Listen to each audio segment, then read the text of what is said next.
Hello दोस्तों, नमस्कार। SM किसी चैनल में मैं आप सभी लोगों का दिल से बहुत बहुत स्वागत करता हूं।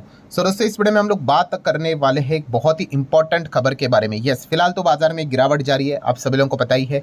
आज के दिन भी बाजार ने बीच में बहुत अच्छा परफॉर्मेंस दिखाया था, बट वो ज़्यादा देर तक खुशी टिक नहीं पाई। बाद में वापस बियर वालों ने अच्छा खासा हैमरिंग यहाँ पे कर ही लिया एंड जो क्लोजिंग थी वो लाल निशान में ही समहाउ उन्होंने मैनेज यहाँ पे कर ली। लगातार हम लोग को गिरावट तो बाजार में देखने को यहाँ पे मिल ही रही है एंड इसके पीछे one of the most strongest reason की अगर हम लोग बात करें वो है, आप सभी लोगों को पता है, एफआईएस। फॉरेन इंस्टीट्यूशनल इन्वेस्टर लगातार यहाँ पे माल बेचते ही जा रहे हैं। लगातार कंटिन्यूअसली उन्हीं की सेलिंग के चलते क्या हो रहा है, बाजार के ऊपर प्रेशर यहाँ पे बनते ही जा रहा है। एंड रिसेंटली अगर हम लोग डेटा भी देख ले तो अक्टूबर मंथ में हम लोगों ने देखा था कि कैसे 1.25 करोड़ के आसपास का माल उन्होंने यहाँ पे बेचा था। एंड नवंबर मंथ में भी अगर देखा गया तो स्थिति अभी भी बिल्कुल भी नहीं बदली है। हर जगह पे हम लोग को लाल ही निशान देखने को मिल रहा है, इंक्लूडिंग टूडेज डेटा ऑल्सो। मतलब आज है 11 नवंबर एंड 11 नवंबर को भी आप देख सकते हो फॉरेन इंस्टीट्यूशनल इन्वेस्टर ने नेट 2300 करोड़ का माल बेचा है। नवंबर मंथ की भी अगर बात करें तो अभी तक जितना भी परफॉर्मेंस है उसमें 22,000 करोड़ से ज़्यादा का माल एफआईएस यहाँ पे निकाल चुके हैं। ठीक है, और लगातार निकालते ही जा रहे हैं। जिस प्रकार से वो एग्जिट कर रहे हैं, ऐसा लग रहा है कि कल के दिन भी कोई भी सिचुएशन इतना आसानी से बदलने वाली है नहीं। लगातार बिकवाली यहाँ पे जारी है। एक टाइम के लिए भी उन्होंने नेट बाइंग यहाँ पे नहीं की है। ठीक है, अगर आप आज के दिन का डेटा एनएससी पे भी देखना चाहते हो तो सेम ही डेटा आपको देखने को मिलेगा। आप चाहो तो चेकआउट यहाँ पे कर सकते हो। डीआईएस भी सामने से कोशिश कर रहे भाई इक्विवेलेंटली टक्कर देने से रिलेटेड। अगर हम लोग यहाँ पे बात करें दोस्तों तो लगातार यहाँ पे एफआईएस की बिकवाली के चलते हम लोगों ने देखा है कि बाजार टॉप से लगभग 8% या फिर उससे भी ज़्यादा हम लोग को गिरते हुए देखने को यहाँ पे मिल चुका है। बट ये और भी ज़्यादा गिर सकता था। 10%, 12%, 15% तक भी ये गिरावट हम लोग को जाते हुए देखने को यहाँ पे मिल सकती थी। बट ये गिरावट तो हो रही है, बट ये गिरावट कम कंपैरेटिवली क्यों होते हुए देखने को मिल रही है? मैंने शब्द इस्तेमाल किया कंपैरेटिवली। ठीक है, 8% भाई, 8% से ज़्यादा गिरना इंडेक्स लेवल पे एक अच्छी गिरावट मानी जाती है। बट अगर डीआईएस यहाँ पे नहीं होते, ठीक है, तो डीआईएस नहीं होती मतलब जितना एफआईएस माल बेच रहे उतना ही तो डीआईएस ऑलमोस्ट खरीदते हुए देखने को यहाँ पे मिल रहे हैं। डीआईएस अगर यहाँ पे नहीं होते, डोमेस्टिक इंस्टीट्यूशनल इन्वेस्टर की ओर से अगर हम लोग को बाइंग देखने को नहीं मिलती, अगर वो एफआईएस को यहाँ पे टक्कर नहीं देते, तो शायद से हमारा बाजार 10%, 12%, 15% तक जरूर लुढ़कते हुए देखने को यहाँ पे मिल सकता था। एंड डीआईएस के हाथ किसने मजबूत किए तो आप सभी लोगों को पता है, म्यूचुअल फंड्स ने। डोमेस्टिक इंस्टीट्यूशनल इन्वेस्टर में अगर देखा गया तो सबसे बड़ा स्ट्रॉन्ग कॉन्ट्रीब्यूटर कौन होता है? म्यूचुअल फंड्स होते हैं। एंड म्यूचुअल फंड में भी भाई किसका पैसा होता है? रिटेल इन्वेस्टर का ही पैसा होता है। ठीक है, बहुत सारे लोग अलग अलग प्रोफेशन में काम करते हैं, कोई डॉक्टर है, कोई इंजीनियर है, कोई लॉयर है। ठीक है, ये तो अपने प्रोफेशन को संभाल रहे हैं। ठीक है, अभी कोई क्रिकेट खेलता है, कोई फुटबॉल खेलता है, पैसे हर कोई कमाता है। ऑब्वियसली उनको अगर पैसे को ग्रो करवाना है, ठीक है, निवेश करवाना है, तो वो क्या करते हैं? अपने पैसे को म्यूचुअल फंड में ही डाल देते हैं। ठीक है, मतलब अल्टीमेटली रिटेलर्स का ही पैसा म्यूचुअल फंड में हम लोग को देखने को यहाँ पे मिल जाता है। एंड म्यूचुअल फंड ने ही यहाँ पे क्या किया था, डोमेस्टिक इंस्टीट्यूशनल इन्वेस्टर के हाथ मजबूत किए थे, जो कि इसके पहले एफआईएस को जिस प्रकार से टक्कर म्यूचुअल फंड यहाँ पे नहीं दे पा रहा था या फिर डीआईएस नहीं दे पा रहे थे, बट इस वक्त उन्होंने काफी अच्छा खासा टक्कर देने की कोशिश यहाँ पे की है। एंड आज के दिन की बात करें दोस्तों तो ऐसे काफी जबरदस्त शानदार लेटेस्ट डेटा हम लोग को रिलीज होते हुए देखने को यहाँ पे मिल चुका है। एंड डेटा किस मंथ का है? तो ऑब्वियसली हम लोग नवंबर मंथ में, तो नवंबर का डेटा तो आ नहीं सकता, कंप्लीट थोड़ी ना हुआ है।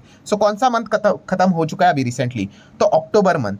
अक्टूबर मंथ का एक जबरदस्त डेटा यहाँ पे सामने आ चुका है। एंड अक्टूबर मंथ का डेटा का इंतजार हर कोई कर रहा था, बिकॉज अक्टूबर मंथ में ही फॉरेन इंस्टीट्यूशनल इन्वेस्टर ने बड़ी बिकवाली स्टार्ट की थी। सितंबर मंथ में आप देख सकते हो स्टिल उन्होंने मिक्स रिएक्शन दिखाकर नेट बाइंग की थी 12,500 करोड़ के आसपास।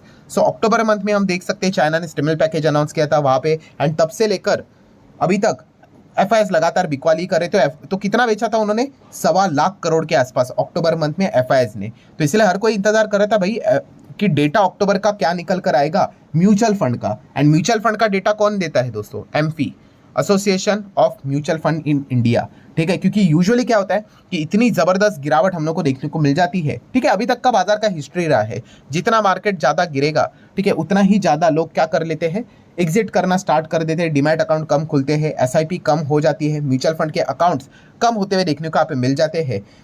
इस वक्त की अगर हम लोग बात करें दोस्तों तो एसआईपी का डेटा सामने आते हुए देखने को मिल चुका है। डेटा लिटरली चौंकाने वाला है।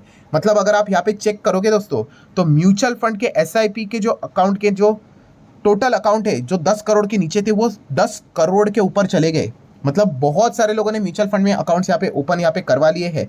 एंड एसआईपी का भी डेटा अक्टूबर मंथ का सामने आ गया, जो कि 25,000 करोड़ को पहली बार क्रॉस करते हुए देखने को यहाँ पे मिल चुका है। मतलब जो एक्सपेक्ट यहाँ पे किया जा रहा था कि शायद से रिटेलर्स यहाँ पे भाग जाएंगे या फिर पैसा यूजुअली कम आएगा, भाग जाएंगे मतलब जीरो नहीं होता है, अर्लियर जो सितंबर में जो डेटा देखने को मिलता उससे कम हो सकता है करके, बट ऐसा बिल्कुल भी नहीं है। इनफैक्ट बहुत बड़ी मैसिव जंप म्यूचुअल फंड में एसआईपी के थ्रू हम लोग को देखने को यहाँ पे मिल चुके हैं। अगर मैं आपको डेटा दिखा दूं तो आप देख सकते हो ये अप्रैल, मई, जून, जुलाई ऐसा करते करते करते, ठीक है, सितंबर तक तो गाड़ी ठीक थी भाई, बढ़ेगा ही बढ़ेगा क्योंकि मार्केट भी अच्छा कर रहा है। अक्टूबर से दिक्कत आना स्टार्ट हो गई और 24,509 करोड़ सितंबर में एसआईपी जो आई थी वो अक्टूबर मंथ में बढ़कर 25,323 करोड़ तक जा चुके हैं। मतलब दोस्तों यहाँ पे म्यूचुअल फंड में हम लोग को नेट लोग भागते हुए देखने को यहाँ पे नहीं मिले, आज भी लोग टिके हुए हैं। इनफैक्ट उन्होंने इस गिरावट में तो और भी पैसा यहाँ पे लगाया है एसआईपी के माध्यम से। ये डेटा हम लोगों को साफ साफ ये चीज़ यहाँ पे दर्शाती है।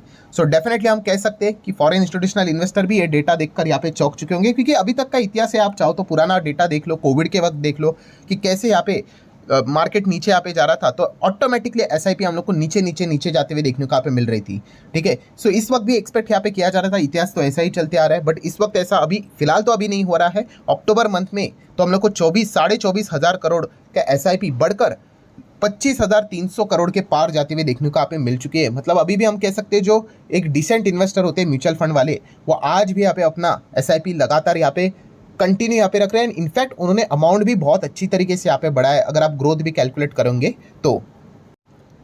सो ये डेटा देखकर हर जगह पे चर्चा हो रही है कि इतनी ज़बरदस्त ग्रोथ देखने को मिले। मतलब मैं चलो आपको थोड़ा पीछे लेके जाता हूँ, ये कोविड वाला टाइम आपको दिखाता हूँ। ये देखिए मार्केट पहले बहुत अच्छा कर रहा था, देखिए 8,300 करोड़ की एसआईपी, देन आप देख सकते हो एसआईपी कम हो गई, 8,300 से नीचे चले गई, देन उसके बाद देख रहे हो 7,900 करोड़, फिर और कम होके 7,800 हो गई, फिर और कम होके 7,700, फिर 7,700 और कम कम होते होते हम लोग को देखने को मिल रही थी। फिर ऐसे करते करते आप देख सकते हैं 7,300 हो गए। क्यों? क्योंकि जितना मार्केट गिर रहा था उतने ज़्यादा हम लोग को एसआईपी कम होते हुए देखने को यहाँ पे मिल रहे थे, ठीक है। एंड जब मार्केट भागता है तो ये डेटा तो बढ़ जाता है। तो अभी तक तो मार्केट अच्छा ही कर रहा था, तो ये डेटा बढ़ना कोई बहुत बड़ा रॉकेट साइंस तो नहीं था, बट यहाँ पे हम डेफिनेटली कह सकते हैं कि गिरावट वाले माहौल में अक्टूबर का इस प्रकार का डेटा आना ये काफ़ी एक चीज़ दर्शाती है कि रिटेल इन्वेस्टर का जो माइंडसेट है मार्केट के प्रति वो काफ़ी हद तक यहाँ पे बदल चुका है। एंड ये एक सही डायरेक्शन है, ठीक है। मार्केट देखो कभी जीरो नहीं होता है, मार्केट आपको बहुत रुलाएगा, वो डेफिनेटली रुला सकता है, ज़बरदस्त पिटाई कराएगा, ठीक है। कब तक रिकवरी होगी ये किसी को भी नहीं पता होता है यहाँ पे, बट यस इतना पता है कि लॉन्ग टर्म में मार्केट आपको अच्छा करके देगा, ठीक है। सो अगर हम लोग यहाँ पे एवरेज AUM की भी बात कर ले तो वो भी आप देख सकते हो 68.5 लाख करोड़ तक हम लोग को एवरेज AUM जाते हुए देखने को यहाँ पे मिल चुका है।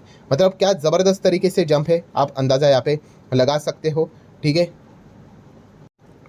एंड यही डेटा कुछ सालों पहले अगर आप चेक करोगे तो कितना कम हम लोग को देखने को यहाँ पे मिलता था। एवरेज परफॉर्मेंस की बात करें 31 अक्टूबर 2019 की बात कर ले, ठीक है, तो आप देख सकते हो 26.33 ट्रिलियन देखने को मिलता था। एंड अभी की अगर हम लोग बात करें जिस प्रकार से पिछले 5 साल में डबल हम लोग को, मोर देन डबल होते हुए देखने को यहाँ पे मिल चुका है, तो ये चीज़ें दर्शाती है कि काफ़ी अच्छी तरीके से बड़े इन्वेस्टर मतलब एक अच्छा खासा रिटेल इन्वेस्टर का चंक जो अच्छी तरीके से इन्वेस्ट करते हैं वो म्यूचुअल फंड की ओर लगातार एग्रेसिवली पैसा यहाँ पे इन्वेस्ट करते ही जा रहे हैं। सो इसलिए आप देख सकते हो आज के दिन ये सबसे बड़ा टाइटल वाला विषय ही बन चुका है कि equity mutual fund see record inflow in October. इतना अक्टूबर में कभी भी यहाँ पे नहीं आया as a retail investor buy the dip, ठीक है। लगातार यहाँ पे वो बाइंग करते हुए देखने को यहाँ पे मिल रहे हैं। सो एक बहुत ही अच्छी खबर हम लोग को देखने को मिल रही है ऑब्वियसली गिरावट वाले माहौल में, बिकॉज एफआईएस को टक्कर देने के लिए भाई डीआईएस के पास पैसे होने चाहिए। डीआईएस भाई खुद के घर से पैसे नहीं लेके आते हैं, डीआईएस अल्टीमेटली म्यूचुअल फंड का ही जो पैसा होता है उसी से वो एफआईएस के साथ टक्कर यहाँ पे ले पाते हैं। सो इस प्रकार का अगर इन्फ्लो अगर लगातार आता रहेगा